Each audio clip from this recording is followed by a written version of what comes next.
Hi, I'm Danny. I chose to do my project on Sekhmet and Ixtwilton.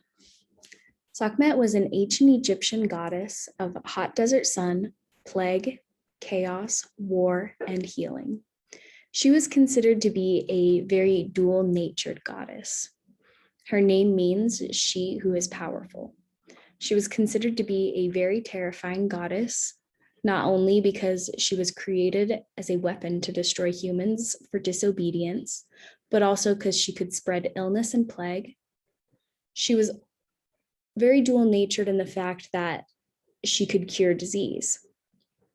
Many believed that she could cure any issue of the world. She was a patron of physicians and healers, and a lot of times people would give offerings and send prayers to her. The way that they would send prayers was through cat mummies because it was thought to be a connection to the gods. The offerings that they would send up to her would be songs, dances, beverages, and aromatics. She often led pharaohs into warfare and protected them in their lives and their afterlives. And when she was a little bit less temperamental, per se, she would come across as the household cat goddess, Bastet.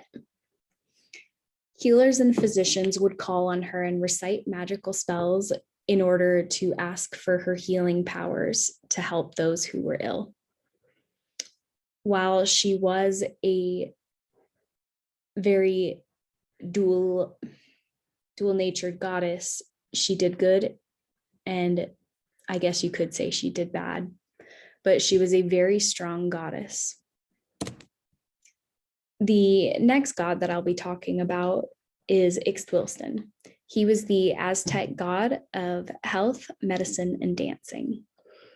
In very stark contrast to Sekhmet, he was a very peaceful and gentle-natured god.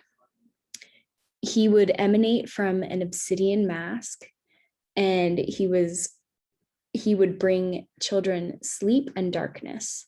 While bringing children darkness doesn't always sound like the most positive thing, he would actually just bring out a peaceful night's sleep for the children. In the Natu culture for the Aztecs, he was the god of healing.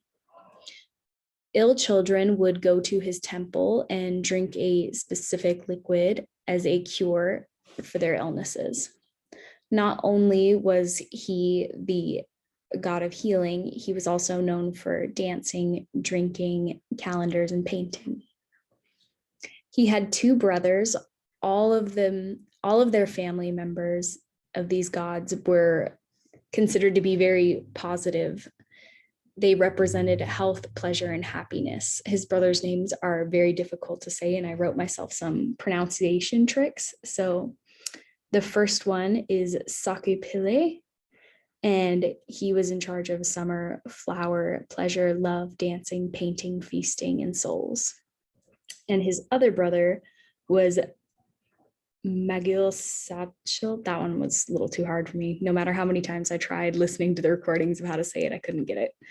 But he was considered the god of games. So in very stark contrast to Sekhmet, he was a very positive natured god and would do healing and everything in a very different way. I couldn't find anything that he did that was not a positive, gentle thing.